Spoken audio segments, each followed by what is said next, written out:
for our dietetic interns graduating, a job in medicine or cardiology, which are often entry-level jobs, are a perfect way to work your way up to this kind of position. Do you ever have so many questions and no one to ask, so they're just wasting away on Google searches you'll forget about in an hour or so? We had that same problem, and that's why we created the RD2BE podcast, a resource for dietetic and nutrition students looking for answers that their peers don't have. We are students Macy and Emily and registered dietitian Carl Barnes. We engage in conversations and learn from RDs. Join us weekly as we gain insight into the unique journeys of registered dietitians all over the country.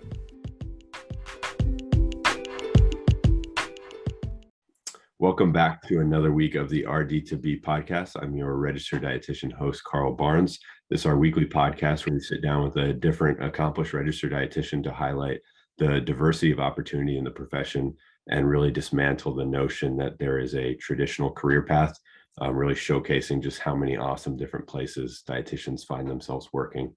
So really excited to be sitting down with Cassie Stidham today. She's a transplant dietitian. Really excited to hear more about what you do and what you've done. Thanks so much for being here with us. Absolutely. Thanks for having me. So I'm Cassie. I am one of the transplant dietitians at the University of Kentucky Healthcare Transplant Center. So long name. It's a really fun job. I spend the majority of my time counseling patients prior to their liver, kidney, or pancreas transplant. I am also a board certified renal dietitian. So that's been really exciting to be able to do and help our patients a little bit more outside of the dialysis unit. So thanks for having me. Yeah, thanks for being here. And I'm Jenna, your RD2BE. And so, Cassie, could you give us a little background into your dietetics journey? Like what made you decide to become an RD, how you pursued it education-wise, and you already did a little background into what you do now, but just kind of what made you get to today? Yeah, absolutely. So I went to the University of Kentucky for undergrad, so I haven't made it very far away. But I actually discovered the field of dietetics from my anatomy and physiology professor. We were working in a small group, and she was like, I think you might want to look into nutrition as a career. So she was right.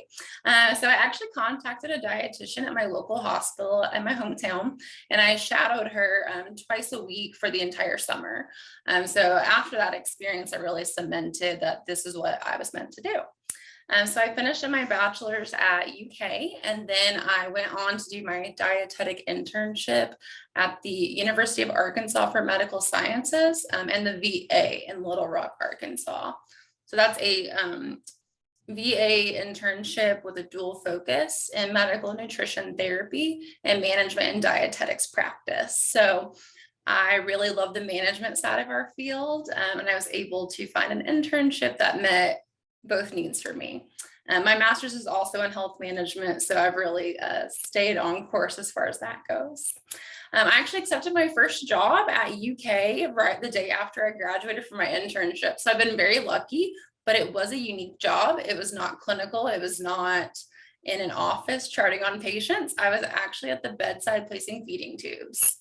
So we started a small feeding tube team here at UK. We placed all the feeding tubes in our level 1,000 bed trauma facility. So all the intensive care units, emergency departments, and so on. It was really exciting, but it was a different job as far as 12-hour shifts, 3 days a week. So while I was doing that, I also worked part-time at a smaller community hospital to keep my clinical skills intact. So that's just a little bit about how I got started. And then I ended up in transplant because the job came open. I love outpatient, so I took the opportunity. Yeah, awesome. And that sounds like, especially staying in a centralized location, you kind of kept the same connections, or you're able to just build off of one education experience from the other. And so referencing back to your dietetic internship with the University of Arkansas and with the VA Medical Center, when you were applying through DICAS or going through the application process, would you say that it was more competitive to get matched to compared to other internships, given that it was connected to a VA hospital? Yeah, absolutely. Now, keep in mind, this was in 2015 when I was applying, so things are currently changing. My facility's internship is a VA internship as well.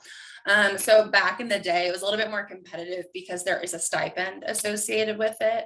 Unfortunately, that is going away for a lot of the facilities coming up if they're not a master's or solely VA program. Okay, so don't let that discourage you if you love that patient population. My year, there were 120 applicants for 14 spots. So I would say very competitive. But, you know, I did quite a few things to stand out. And I think that's what helped me get there. Yeah, awesome. And actually referencing to what you specifically did to stand out, especially like specifically in undergrad leading up to you applying for your dietetic internship, what made you stand out to be one of those 14 applicants for that dietetic internship?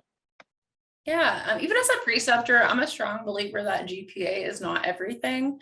I actually went into my DICAS application with over 300 hours of dietitian shadowing experience. I spent my summer shadowing a food service dietitian, as well as a pediatric outpatient dietitian.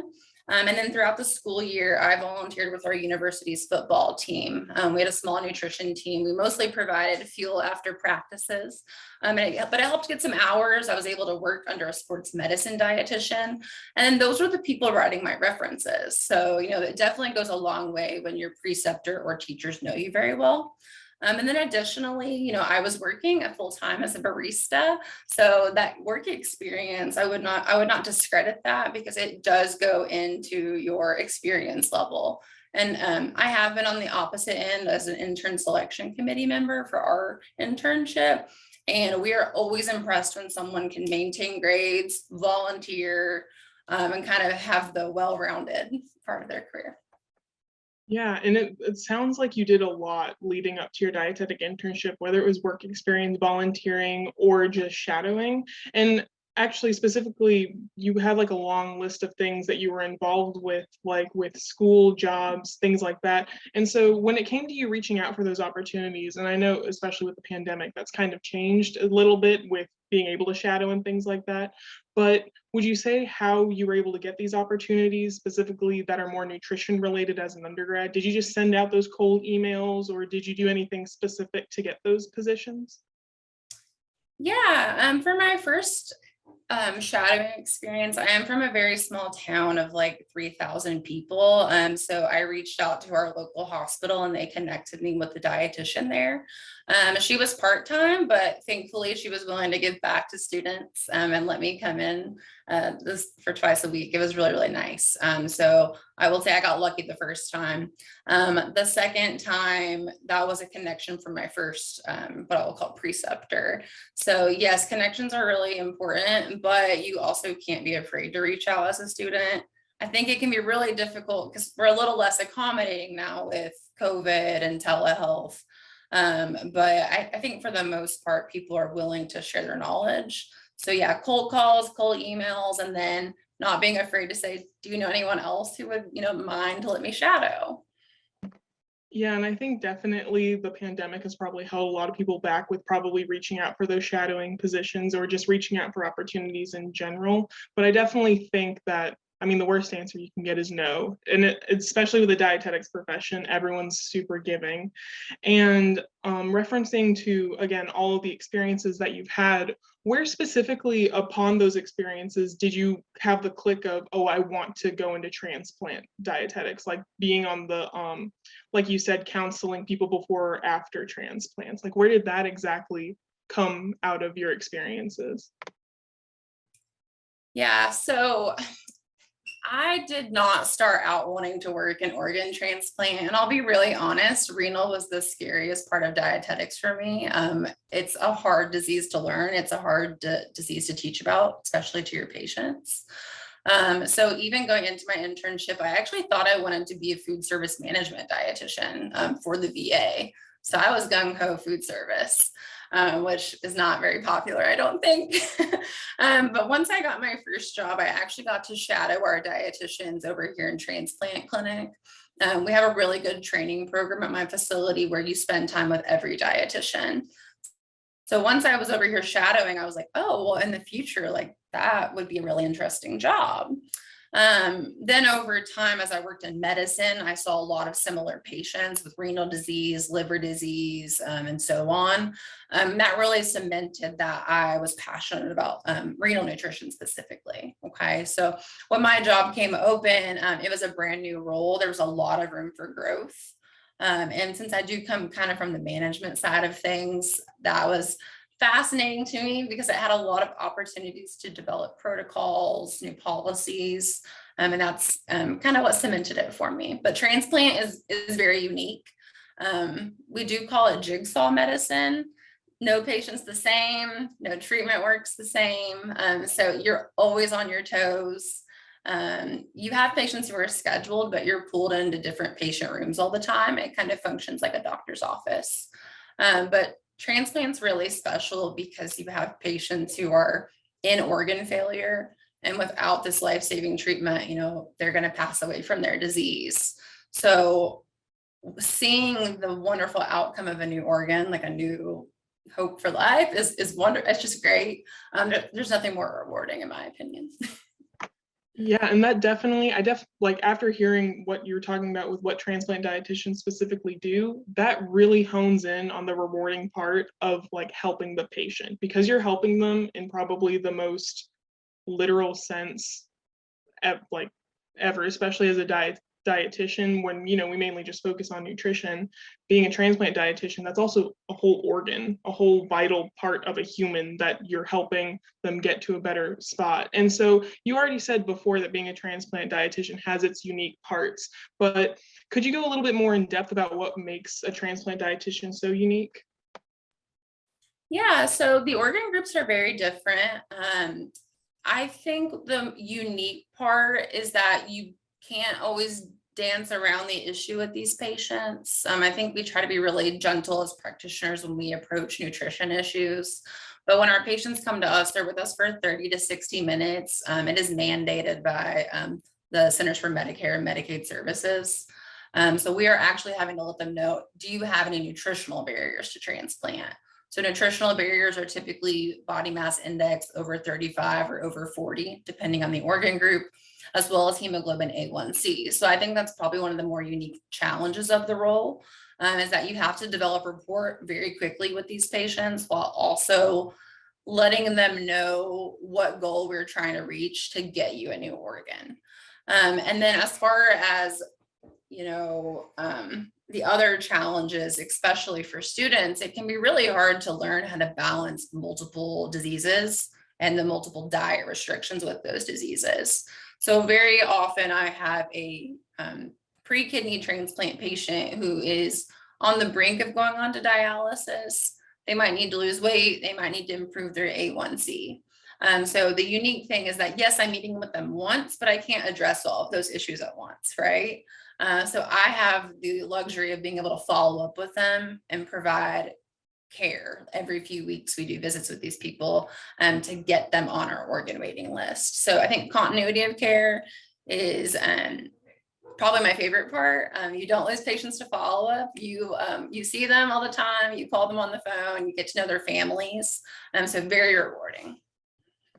Yeah, and I think definitely for a lot of nutrition students, a lot of them are becoming a dietitian because they want that patient-to-patient interaction and that continuity of seeing that patient grow, and especially in a transplant setting, see them go like complete 180 after getting that transplant. And so say that a nutrition student is currently listening to our podcast being like, oh my God, transplant dietitian, I didn't know that existed. That's something that I absolutely would be interested in doing. And because they would be an undergrad at that point, what experiences during your undergrad, whether it was extracurricular, academic, or professional, that prepared you for your current role? And I know that you mentioned like having that management background really helped you grow the current role, but say that someone as a nutrition student was interested in pursuing this, like what advice would you give them for experiences? Yeah, so if you're in undergrad, I really think you should lean into your counseling classes and your medical nutrition therapy classes. That's really the time to get your foundation and to figure out what you're interested in. So if you love your nutrition counseling class, you might be meant for outpatient, just because you have that blocked off time with your patients. Sometimes in the hospital, you get a little bit more interruptions.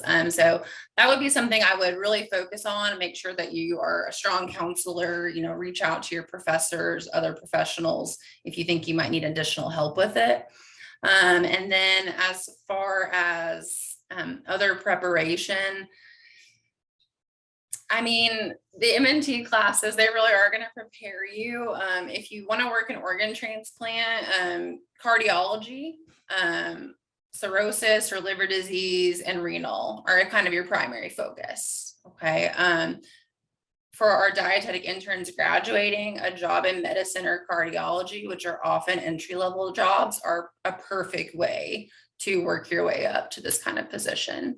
You get the same kind of patient population, and you often actually share them with the transplant dietitians. Yeah, and that sounds like really great advice and everything, especially towards trying to gear experiences towards a very specific niche of dietetics. And so you mentioned before how you did experience an ICU, PICUs, and even like emergency departments. And I'm sure dealing with a transplant department, that can be very high stress. Things can change on a dime, because I've had family members. I had one that had to have a double organ transplant, and there would be one day where you think they're fine, but then the very next day it can just completely flip. And so in these high stress settings, especially in a clinical format, did you ever experience burnout? And I'm sure that that's a very common thing that happens in clinical settings, but specifically as a transplant dietitian.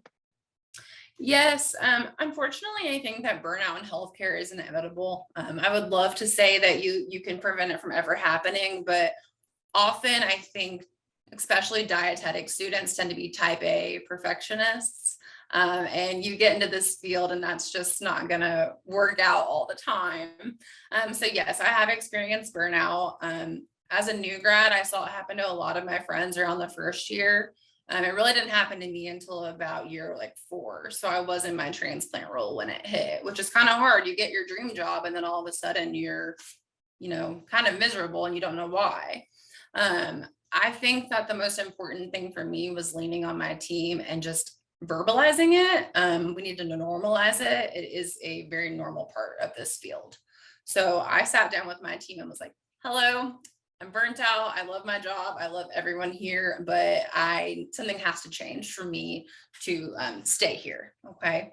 So they were amazing, and we were able to kind of switch around coverage, change up some things, establish boundaries with other healthcare professionals, and kind of things like that. So your work-life balance is a little bit better. Overtime can be exciting when you get your paycheck, but overtime adds up. So working 45-hour weeks, can be exhausting. So I just had to establish boundaries, and then also to find an outlet. Even at work, stepping away for lunch or going outside and getting some fresh air is very, very much needed. I don't think we talk about this a lot, but most of our offices don't have windows. So you might not see the sun for 6 hours of your day. So that's kind of something I do at work to decompress, to kind of walk away from the desk and whatever work situation might be stressing me out. Now, as far as the intensive care unit, you kind of alluded to, it can be a really stressful situation. I was more in that unit during my feeding tube team job. So I walked in and I wasn't someone that they wanted to see. I was there to put a feeding tube in their nose. It's uncomfortable. Some patients look at it as a step back. I think that if you are a new grad and you're starting in June or July, you are entering what we call trauma season. So you're very often seeing the worst of the worst. So firework accidents, motorcycle accidents, the ATVs. So those things, I think patients or people really benefit from counseling or talking to their friends or family about those things, withstanding HIPAA, of course, don't give personal information out. But there are some tough things that you're going to see in your career that you wouldn't expect to as a dietetic student. So in that situation, I actually switched fields I spent 3 years on the feeding tube team, and I was like, I think I'm done with the worst of the worst. I need something that has a little bit more light at the end of the tunnel. And that's what Transplant is for me.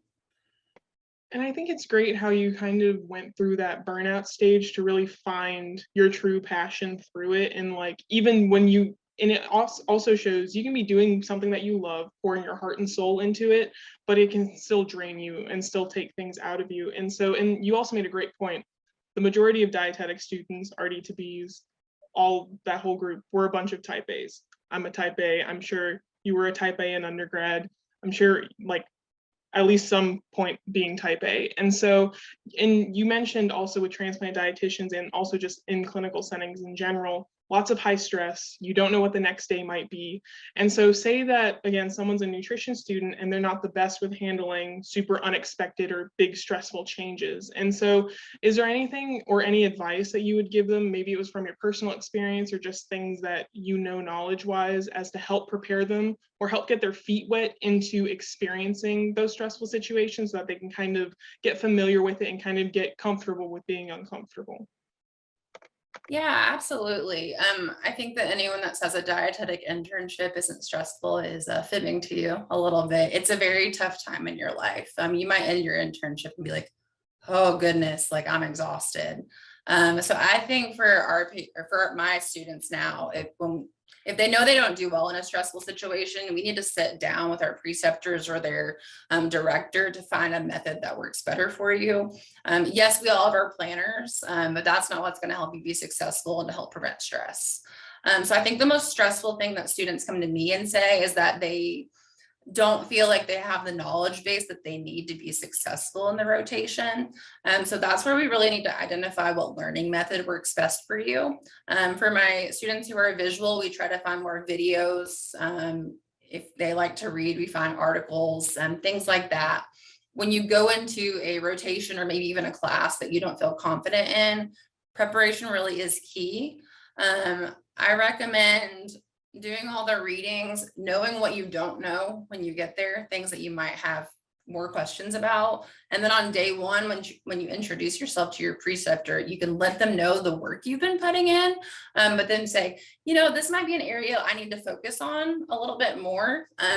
As a preceptor, communication really is key. If you're not communicating with me what you're stressed out about or what you don't feel confident in, I can't help you.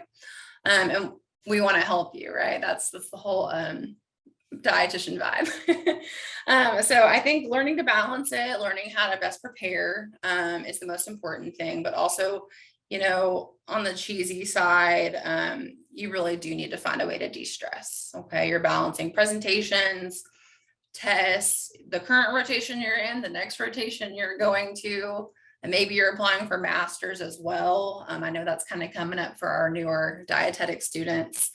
So just finding something that helps you disconnect from work and school is really important.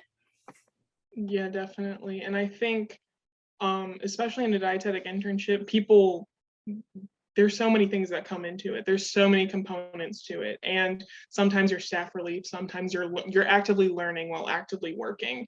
And sometimes it's really hard to get the brain to separate work with play. And so you were mentioning like just kind of maintaining work-life balance and finding ways to de-stress. And you did mention like, going outside or just making sure to get that sunshine or taking breaks. And so and of course with a dietetic internship, that's like full-time hours. And you did mention how you had one job where you worked 3 days out of the week, like the 12-hour shifts and stuff. And then, you had to maintain a work-life balance outside of that.